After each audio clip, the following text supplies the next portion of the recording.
네, 안녕하세요. 오늘은 3월 28일 금요일입니다. 저희 또 이제 공부 시작해 보도록 하겠습니다. 오종수 선생님 또 오랜만에 오셨습니다. 가끔 오시는데 이제 늦게 나타나셔서 제가 그랬는데 오늘은 저도 조금 약간 늦게 들어왔는데 뭐 거의 비슷하게 오셨어요. 네, 오늘 또 공부 시작해 볼게요. 자, 화면 잠시 공유하고 보도록 하겠습니다. 그리고,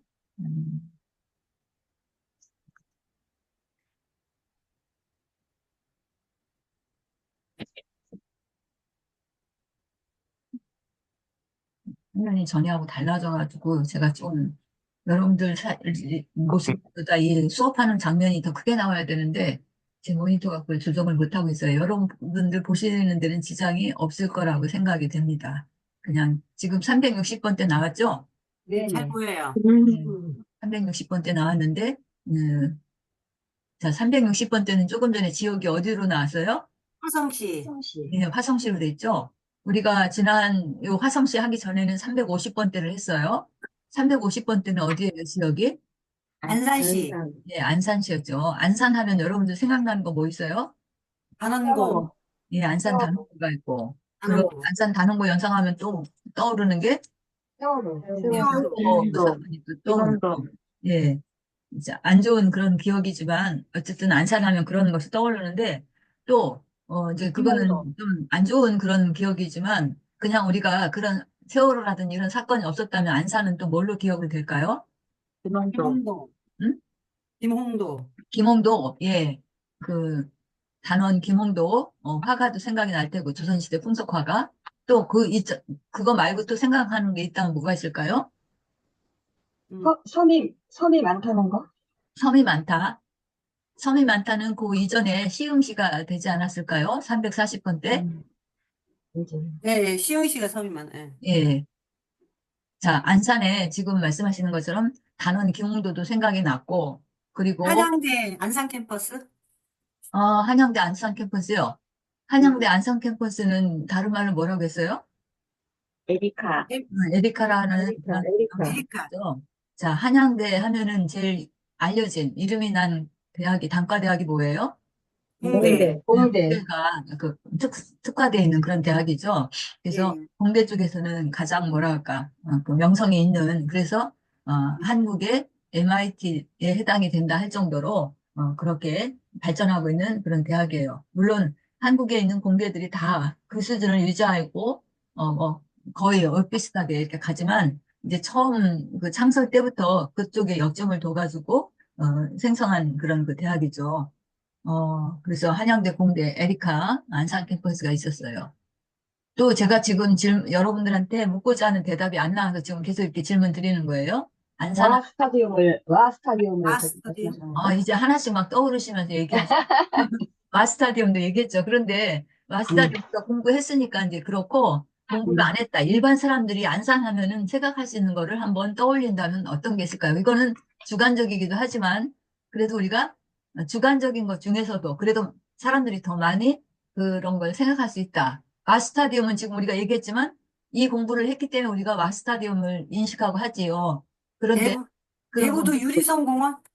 유리선 박물관? 다문화 거리를 말씀하시는 것 같아요. 예, 다문화 거리. 맞아요. 근본 다문화거리, 안산 음. 다문화거리. 음. 다문화 특히 뭐예요? 다문화 중에서도? 음식, 그렇죠. 다문화 음식. 음식이죠. 다문화 음식거리. 그래서 안산 하면은 우리 경기도, 그러니까, 뭐랄까, 아, 수도권에 있는 그런 그 도시들이 굉장히 이제 사람들이 인구가 많이 밀집되어서 사는 곳이 수도권이잖아요. 근데 네. 그 중에서 동남아사. 특히 안산은 동남아에 동남아사. 있는 그런 그 네. 외국인들이 많이 사는 그런 도시예요. 안산이. 그래서, 안산, 아무나거리. 다문화거리, 뭐로 배웠어요? 정확하게 동네 이름이? 동, 동남. 안산? 무슨 동? 원, 원곡동 원곡동. 다문화 거리. 그렇죠? 원곡동. 예, 거기에 뭐가 열렸어요? 5일장 열렸어요. 꿀장. 맞아요. 5일장이 열렸어요. 그래서 안산 원곡동 다문화 거리는 몇 번이에요? 351번. 351번. 예, 351번이에요. 5일장이니까. 자, 그래서 제가 질문 여러분께 여쭙고자 하는 내용이 이제 몇 차례 하니까 끝에 이제 답이 나왔어요. 안산 다문화 거리. 이거를 여쭤보려고 하다 보니까 이렇게 여러 가지들 막 얘기가 됐어요. 예, 좋아요. 그래서 다각도로 그렇게 생각할 수 있고, 이거는 사고의 틀이니까, 뭐, 와스타디움을 얘기해도 좋고, 뭐, 근데 다른 쪽, 우리가 배웠다고 연상해도 좋아요. 이제 그 중에서도, 그냥 보통 사람들도 많이 인식할 수 있는 그런 것들을 우리가 더 대표적인 것으로 기억을 하면 좋겠죠. 그래서 어느 지방에 가거나 어느 지역에 갔을 때 거기를 나타내는 대표성이 있는 그런 것들을 우리가 뭐라고 하냐? 랜드마크라는 거 들어보셨어요? 예, 예. 예, 예, 예. 예. 그래서 랜드가 땅이잖아요. 땅. 예. 그러니까 그 땅에서, 그 지역에서 굉장히 상징적인 그런 곳이 바로 랜드마크 아니에요. 네, 그래서 예. 안산에 저는 그 다문화 거리가 일종의 랜드마크에 해당되지 않나 이런 그 생각을 했어요. 그 안산의 다문화 거리로 이제 동남아에서 온 사람들이 많이 살아요. 그렇다고 하면은 또 우리나라에서 정말 외국인들이 많이 사는 데가 어디예요? 이태원이에요, 이태원. 이태원이죠, 이태원. 그래서 이태원은 그 지명 자체도 그 의미를 좀 내포하고 있다겠죠. 예, 예. 예, 네. 이태원이 두 가지 의미로 해석이 됐어요. 그 제가 이자가 다른 그 오얏나무 이 해서 오얏나무. 예. 배꽃이 배나무가 예전에 아주 큰 그 형성을 이루었던 지역이다라고도 해석할 수 있어요. 이태원을 필태해가지고 그렇게도 하지만 또 다른 면으로는 달을 이자를 써갖고 그러니까 아이벨 우리가 아이벨에서 이렇게 가르치고 뭐 이렇게 공부하는 거를 태교라고 하죠. 네. 그러니까 그 이태원은 그러니까 그 뭐랄까 아이벨 해갖고 아기가 그 뭐랄까 국적이 다 다른 거죠. 그런 곳이다. 이제 예전으로 올라가갖고 거기 전쟁이 있으면서 일본 그 승려하고 뭐 이런 우리나라 그 여인들하고 그런 부분에서 이제 그렇게 이질적인 그런 그 민족이 이제 그 태어나는 거죠. 근데 이제 그런 근원을 갖고 있어서 그곳의 명칭이 또 이태원이기도 했는데 자, 그럼 이태원은 몇 번이에요? 350, 예. 이태원이요? 100 얼마? 경, 강북? 강북 지역이잖아요. 예. 네, 100. 151번. 151번? 151번이 거길까요? 350. 151번의 해시태그는 뭐예요?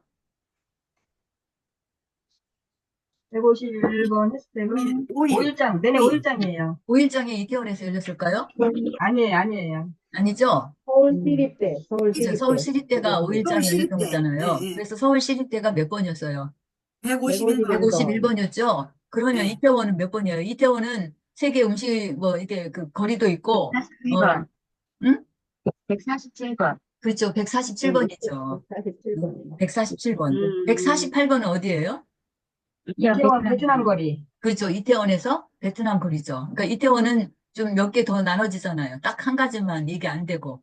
그래서 지금 그 안산 다문화 거리 때문에 또 다문화 그런 그 사람들이 살고 있는 그 지역이라고 하는 랜드마크로 하는 그 이태원에 대해서도 지금 또 봤어요. 자, 그러니까 우리가 딸랑 뭐 100번은 어디, 200번은 어디, 130번은 어디 이렇게 막 암기하는 게 아니고 막 뛰어넘어서 지금 생각을 한 거 아니에요.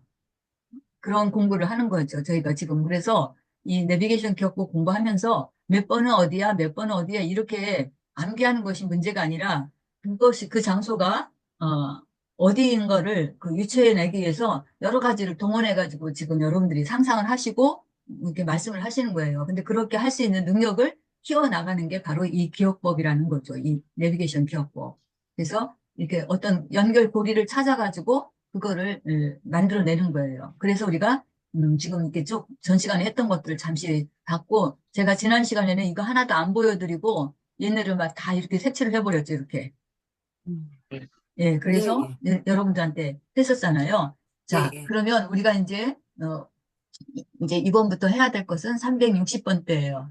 360번 대니까 360번부터 369번까지예요. 그러면 거기는 장소는 어디예요, 실제로? 화성시. 네, 화성시. 화성시에 해당하는 곳이에요. 그러니까 화성시에서 10가지, 10개의 지역 전국적으로 많은 사람들에게 알려질 만한 그런 가치가 있는 곳을 우리가 공부하는 거예요. 그런데 전국적으로 알려지고 가치가 있는 곳이라고 하지만 워낙에 많기 때문에 우리가 다 기억하기 어려워요. 그런데 이렇게 통해서 이제 우리가 공부를 하는 거죠. 자, 그래서 360번부터 369번까지니까 결국에 이거를 알기 위해서는 60번부터 69번까지 해시태그를 여러분들이 알면 되겠다는 얘기죠. 자, 그러면 60에서 69번까지 해시태그를 제가 한번 여러분들에게 또 여쭤볼게요. 64번의 해시태그는 뭐예요? 육사. 육사죠. 육사는 결국에 뭐예요? 육군 육군 사관학교. 사관학교. 육군 사관학교예요. 육군 사관학교인데, 육군 사관학교. 육군 사관학교하고 또 모두 떠오를까요? 이육사. 이육사. 예, 예, 저기 저항 시인이면서 독립운동을 했던 이육사라고 하는 시인도 여러분들이 떠올릴 수가 있어요. 자, 이육사가 자기 이름을 원래 원명이 있는데 이원록인가 그런데 그 이름을 안 쓰고 이 필명을 써요. 이육사라는 그 이육사라는 필명을 쓴 이유가 감옥살이 하는 번호예요. 자기 쓰인 번호예요. 그 이제 추억이 돼가지고 독립운동 하다가 이제 그 감옥에 갇힌 거죠. 수용 생활을 하는데 그때 죄수복을 입는데 그 죄수복의 수인 번호가 몇 번이에요? 이육사. 이육사. 264번이에요. 잠깐만요. 네.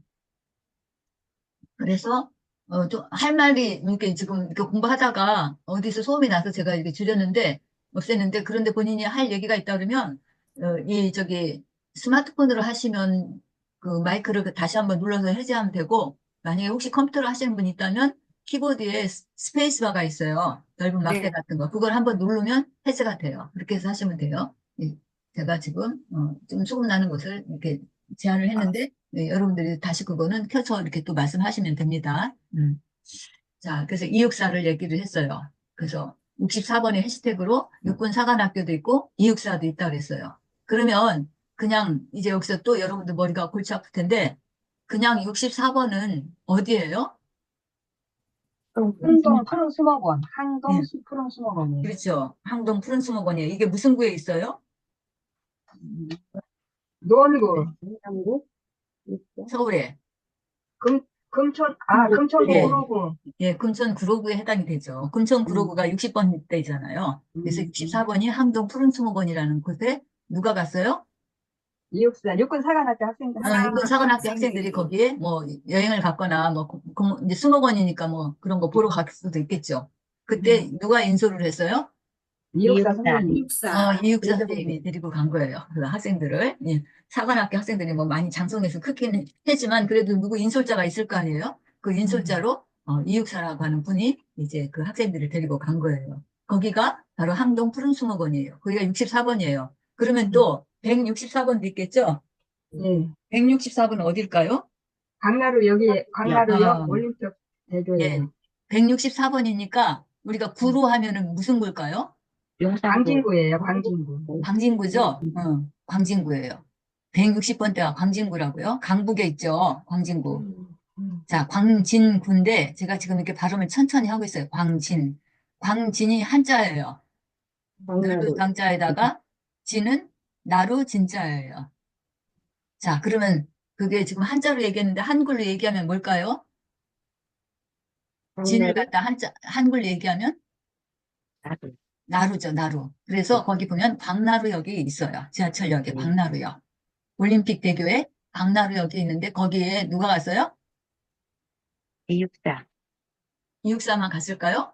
이육사보다도 더 우리가 상징적으로 기억할 수 있는 게 육군 사관학교 생도들이 막 도열하면서 행진하는 거예요. 올림픽대교니까 커다란 무슨 행사 같은 걸 하거나 이럴 때 그 육사 생도들이 막 행진하고 그러잖아요. 국군의 날 같은 때라든지 또는 뭐 하여튼 이런 그 중요 행사 같은 걸 할 때 그런 제식 훈련도 하고 사람들한테 막 가두 행진 그런 것도 하잖아요. 그 지금 올림픽대교에 광나루역에서 그런 일을 한다라고 여러분들이 상상하시면 좋겠어요. 그래서 거기가 몇 번이에요? 164번. 164번이에요. 그러고 보니까 한 발자국 더 나가서 우리가 264번도 배웠겠죠? 네. 264번은 어딜까요? 지역이. 264번이니까 260번 되겠죠? 여주. 예, 맞아요. 여주. 누구예요? 누가 지금 여주 얘기하셨어요? 경림씨. 동임 시간 됐어요? 네. 차분하게 이렇게 공부하시면서 잘 다듬어 가시는 우리 경림쌤이세요. 제가 경림쌤 아이디를 만들어 드렸는데 뭐라고 만들었을까요? 그죠? 네, 경림 할 때 림이 이게 뭐예요? 숲을림이라고 말씀하셨던 것 같아요. 그래서 제가 전에 같이 컴퓨터 공부할 적에 뭔가 아이디 만들어야 될 일이 있을 때 그때 림 해가지고 포리스트라고 했어요. FOREST, 포리스트. 자, 그런데 우리 경영 선생님 정말 차분하게 공부 잘 하세요. 블로그도 제일 열심히 잘 보세요. 보면은 항상 정말 출첵을 꼭 하시는 것 같아요. 거의. 하여튼 그런 가운데 있는데 자, 우리가 저기 지금 다시 264번으로 가는 거예요. 264번. 260번 때는 지금 말씀하셨듯이 여주 이천 지역이에요. 여주 이천 하면 여러분들 떠올리는 게 또 뭐 있어요? 가장 세종대왕도 대표적인 거. 도자기도 있고, 아니, 그냥 우리 이 공부 안 했다고 생각하고 여주 이천을 생각하면 여러분들 뭐 생각하세요? 도자기. 쌀. 그렇죠. 도자기, 쌀. 쌀. 예, 지금 잘 말씀하셨어요. 응. 우리가 가장 여주 이천 하면 그런 걸로 떠올리죠. 네. 그래서 굉장히 기름진 쌀, 경김이 흐르는 여주 여주 쌀로 뭐 밥 지을 때 굉장히 밥맛이 좋다, 막 이런 얘기 하잖아요. 그리고 이천 하면 또 뭐가 유명하냐? 도자기가 또 청국장. 유명하잖아요. 도자기. 예, 예. 그래서 여러 가지 우리 그릇들 이런 것들 막 좋은 그런 그릇 같은 거 이런 것들을 이천에 가면 많이 만나잖아요. 그래서 이천에 그런 예전부터 도자기를 구웠던 뭐랄까 그걸 뭐라고 하나 도자기 굽는 가마가 있어요. 거기서 이제 도공들이 도자기를 구워갖고 생활 도자기도 하고 뭐 예술적인 것도 하고 그러죠. 지금도 그런 것들이 남아 있어서 우리가 어떤 도자기 같은 거 이런 것들을 구입하거나 할 때 여주 이천으로 많이 가죠. 그러다 보니까 그런 것들이 이렇게 발전되면서 거기에 아울렛이 많이 생겼죠.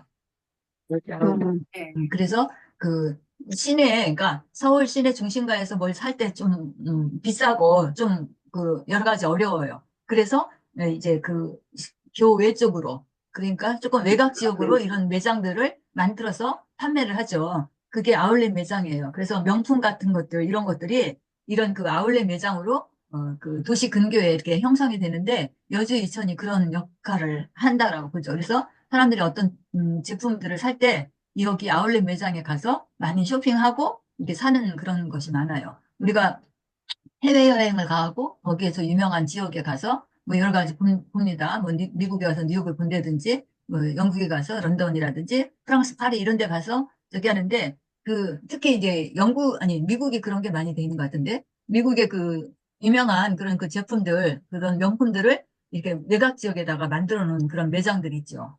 그래서 거기에 가서 이렇게 쇼핑하면서 이렇게 물건들 사고 하는데 그런 걸 우리가 아울렛이라고 하잖아요. 아울렛. 근데 여주 이천이 또 그런 대로 그런 곳으로 유명해요. 그래서 여주 이천이 지금 말씀하셨듯이 260번부터 269번 지역인데 그중에 지금 우리가 64번에 대해서 이제 여쭤보다가 여기까지 왔거든요. 자, 그러면 264번은 누가 갔을까요? 육군 사관학교 학생들이. 그렇죠. 육군 사관학교 학생들이 거길 갔어요. 간 곳이 어딜까요? 덕평 공룡 수목원. 예, 맞아요. 덕평 공룡 수목원이라는 데를 갔어요. 조금 전에 수목원 비슷한데 또 저기 지금 갔죠. 한동 푸른 수목원. 항동? 푸른 수목원. 예, 항동 푸른 수목원 갔죠. 항동 푸른 수목원은 몇 번이에요? 64번. 64번이었어요. 예. 덕평 공룡 수목원은요? 264번. 264번. 덕평 공룡 수목원은 수목원을 조성을 했는데 막 공룡들 그런 모양들이라든지 실제로 모습들이 막 거기 수목원에 가득해요. 그래서 상당히 그런 동화적인 그런 느낌도 들고 그러거든요. 이 공룡 수목원 하면 여러분들 떠올리는 영화 뭐 있을까요? 공룡 주라기. 예, 만약 주라기 공원이 떠올리죠. 주라기 주라기 공원. 공원. 마치 주라기 공원 같은 그런 느낌을 조성해 놨어요. 덕평 공룡 수목원이. 거기서 막 뭐라고 공룡을 타고 막 놀아요. 누가? 육군 사관학교 학생들이. 학생들. 육군 사관학교 학생들이 거기서 막 뭐랄까 공룡 타고 막 노는 거예요. 그곳이 바로 264번이에요. 자, 그러면 이제 우리가 요번에 공부할 때는 264번이 아니고 몇 번일까요? 364번. 364번일 거예요. 그럼 364번이 어딘가 볼게요. 여기 있어요. 항남 제약단지라고. 제약단지. 그러니까 여기는 우리나라 대표적인 제약회사들이죠. 네. 그 제약회사들이 모여있는 곳이에요, 여기에. 여기에 지금 누가 간 거예요? 육군 사관학교 학생들. 육군 사관학교 학생들이 이육사 교장선생님이 학생들을 인솔하고 여기 제약단지를 간 거예요. 육군 사관학교하고 제약단지하고 연상 될까요? 이제 뭐 육군 사관학교 막 훈련하다가 많이 훈련을 하겠죠. 다치고 훈련하면서 그러면은 다치기도 하고 뭐 하여튼 근육통도 있고 뭐 이렇게 될 테죠. 그래서 하여튼 그런 여러 가지들 치료하고 뭐 이런 것들 하는 곳이 바로 이곳인데 여기에 이제 뭐 견학, 수학여행 뭐 이렇게 갔다고 해도 뭐 틀리진 않겠죠. 요 향남은 그 제약단지가 있는 그 동네 이름이에요. 그래서 붙여진 거예요. 그래서 여기 우리나라의 굴지의 그런 그 제약회사들 뭐 광동제약이라든지 뭐 지금 언뜻 생각나는 게 광동제약뿐이 안 나는데 많은 그런 제약회사들이 여기에 모여 있어요. 그래서 단지를 이루고 있는데 여기가 몇 번이라고요? 364번. 예. 그럼 이 제약회사, 이 제약단지에서는 약을 만들 텐데 어떤 약을 제일 많이 만들까요? 육군사관학교 연상하면? 근육통약. 그렇죠. 근육통이라고 생각하시면 되겠죠. 그런데 우리가 근육통이라고 하고 보니까 내비게이션 기억법에서 근육이라는 게 또 있네요. 네. 몇 번이에요? 196번. 96번이죠. 96. 96. 해갖고 근육이잖아요. 예. 네.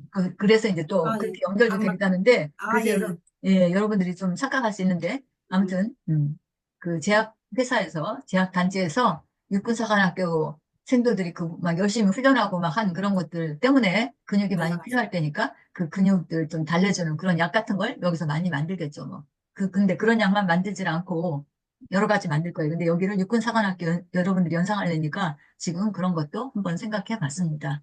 자, 그래서 우리가 이 내비게이션 기억법의 활용도가 뭐 무궁무진한 거예요. 이렇게 말을 만들어서 막 왔다 갔다 하면서, 우리 머리가 아침에 지금 잠에서 깨어난 지 얼마 안 됐을 거예요. 부지런하신 분들은 5시쯤 일어나셨으려나 몰라도 그렇지 않으면 지금 머리가 거의 잠에서 이제 막 하는 그런 상태에서 이 수업을 들을 때 아침에 뇌가 어떻게 될까요? 활성화가 되죠. 정신없이 막 들어가겠죠. 아, 그거 뭐였지? 뭐였지? 막 이렇게 생각하면서 뇌 세포가 막 팍팍 열리는 그런 느낌일 거예요. 그래서 여러분들이 우리가 가장 여기서 핵심적인 것이 그 해시태그를 가지고 기억하는 거다라는 거죠. 그래서 그 해시태그를 이렇게 그림 보니까 뭐 이렇게 기억하는 게 아니라 그림이 없어도 여러분들이 떠올려야 되겠다 그런 얘기예요. 자, 그러면 이 해시태그 하나 또 더 보면서 이제 또 해야 될 것 같아요. 자, 67의 해시태그는 뭐예요? 유치원. 유치원. 유치원을 유치원. 연상하죠, 유치원. 또는 뭐, 유치원 아이들이 유치하겠죠. 어떤 행동 같은 것들이 어리고, 이제 좀 그런 어수룩한 그런 걸 볼 때 우리가 유치하다 그런 얘기 하잖아요. 물론 어린아이들이 그런 그 의미를 갖고 있는 그런 뜻으로 유치를 쓰진 않지만, 어른들이나 멀쩡한 사람들이 그런 짓을 했을 때 우리가 유치하다 그러죠. 그래서 67번 하면은 여러분들이 유치원을 연상하시면 되겠습니다. 그래서 실제로 67번인 장소 강남에 금천 가산 디지털 금천 가산 디지털 디지털 단지가 있죠. 네, 거기가 왜 그 유치원이 거기 있어요? 거기 금천 가, 입장들 많아갖고. 그렇죠. 금천 가산 디지털 단지 하면은 굉장히 젊은 사람들이 많이 근무하는 곳이에요. 그 IT 기업이 거기에 그 직원들이 굉장히 많거든요. IT 기업들이 모여 있는 곳이 바로 디지털 단지거든요. 이게 디지털자가 들어가면 다 젊음의 상징이에요, 거의. 우리가 지금 스마트폰이라든지 컴퓨터라든지 이런 걸 쓰고 있는데 우리가 지금 사는 세상이 무슨 세상이에요? 디지털 세상. 디지털 세상이에요. 자, 이 컴퓨터나 스마트폰이 나오기 전에 세상은 뭐였어요? 아날로그. 예, 아날로그 세상이었어요. 우리가 시계를 볼 때 시계에 1, 2, 3, 4 이렇게 써 있는 건 이건 무슨 시계예요? 아날로그. 아날로그. 1, 2, 3, 4 이렇게 써 있는 거. 그 숫자만 써 있어요. 아날로그. 숫자만 써 있는 게 아날로그일까요? 숫자만 써 디지털. 있어요. 다른 거는 있지도 않고. 디지털. 디지털이에요. 숫자가 있는데 거기에 시침하고 분침이 이렇게 저기 있어요. 실제로 모습이. 네, 시침과 있어요. 분침이 있는 게 그게 뭐예요? 그게 디지털. 아날로그 시계예요. 우리 손목시계도 동그랗게 뭐 손에 차고 아날로그. 다니지만 거기에 시침, 분침이 있는 네. 시계가 있죠. 네. 그런 시계도 있고 그냥 아날로그. 저기 아무것도 없이 그냥 숫자만 이렇게 딱 보여지는 거 있죠. 전광판으로, LED로. 그런 디지털. 그 전광판으로 디지털. 보여주는 그 시계는 디지털이에요. 디지털. 예. 그런데 시침과 분침이 있고 숫자도 거기 있을 수도 있고 숫자 없고 점 같은 것으로 뭐 표시하기도 하고 그러잖아요. 그런 것이 아날로그예요. 그게 아날로그하고 디지털하고는 차이가 있어요. 디지털은 뭐와 뭐로 이루어졌다고 그래요? 두 가지뿐이 없어요. 디지털 세상은. 온과 오프, 온과 오프. 켜졌냐, 아, 꺼졌냐 이거예요. 어떤 컴퓨터 회로가 있을 때 그 온과 오프로만 이루어지는 건데 온과 오프를 막 연결해가지고 여러 가지 조합을 만들어내는 거예요. 온과 오프를 숫자로 나타내면 뭐예요? 0, 0과 1이에요. 그래서 0과 1을 사용해서 여러 가지 상태를 표시를 하는 거예요. 그림도 나타낼 수 있고 소리도 나타내고 뭐 다 하는 거예요. 그 0과 1 가지고. 그래서 0과 1을 이제 컴퓨터 세계에서는 비트라고 그래요. 비트. 그걸로 표현을 다 하는 거예요. 그래서 우리가 컴퓨터를 이진법이다 그런 얘기를 해요. 0과 1을 썼기 때문에. 우리 내비게이션 기억법은 무슨 진법이에요? 십진법. 10진법이죠. 그럼 10진법이면 어디서부터 어디까지예요? 0번부터 10번까지. 10번까지. 1번부터 10번이라고 하시면 안 돼요, 이제. 자, 0번부터 0번부터 9번까지가 바로 10진법이에요. 9번까지. 예. 그것처럼 컴퓨터는 몇 진법? 이집밥, 이진법이다. 그런 얘기예요. 그래서 지금 막 여러 가지 다른 방향으로 흘러갔지만 이런 것들을 말씀드리는 거는 우리가 아까도 해시태그도 얘기하면서 뭐 이렇게 하여튼 온갖 것이 다 동원돼 갖고 우리가 어떤 거를 기억을 하기 위해서 지금 이 난리를 치는 거예요. 아침에 그 머리 회로를 막 돌리고 막 그러는 거죠. 그래서 이런 것들 우리가 보면서 그동안 몰랐던 것도 깨우치고 또 새로운 것도 알아가고 또 이거 뭐 지금 이거 알아서 내가 뭐 세상 살아가는데 뭐 크게 영향 줄 건 없어요. 그렇지만 아무튼 나의 지식 세계라든지 이런 것들이 더 확장되고 넓어지는 또 내가 미처 경험하지 못했던 것들도 가보면서 이런 것이 있었구나 하는 것들을 우리가 또 배우게 되는 거죠. 그리고 우리가 과거에보다 그 수명이 길어져 가지고 정말 지금 다들 여기 60이 다 넘으셨어요? 60이 안 넘으신 분이 한 분 있을까 말까 지금 그러는데 우리 평균 예전에 수명 생각한다면 앞으로 저희는 진짜 몇 세까지 살 수 있으려나? 참, 이 노후가 길어지는 시기이기 때문에 우리가 잠시도 그냥 우리 삶을 놔둘 수는 없다는 얘기죠. 그래서 우리가 할 수만 있다면 자꾸 여러 가지를 습득하고 알려고 하는 그런 것이 필요하기 때문에 아마 여러분들도 그런 필요성을 느끼셔서 이 아침에 오셨을 거라고 생각이 돼요. 그래서 오늘은 하성 씨 이거 설명드리면서 주변 얘기를 많이 했는데 이것이 뭐 결코 헛된 것은 아니고 오히려 어디가 뭐야 이렇게 하는 것보다 더 좋은 공부라고 생각이 돼요. 저는 이런 방법들이. 그래서 오늘은 여기까지 하도록 하겠습니다. 네, 감사합니다.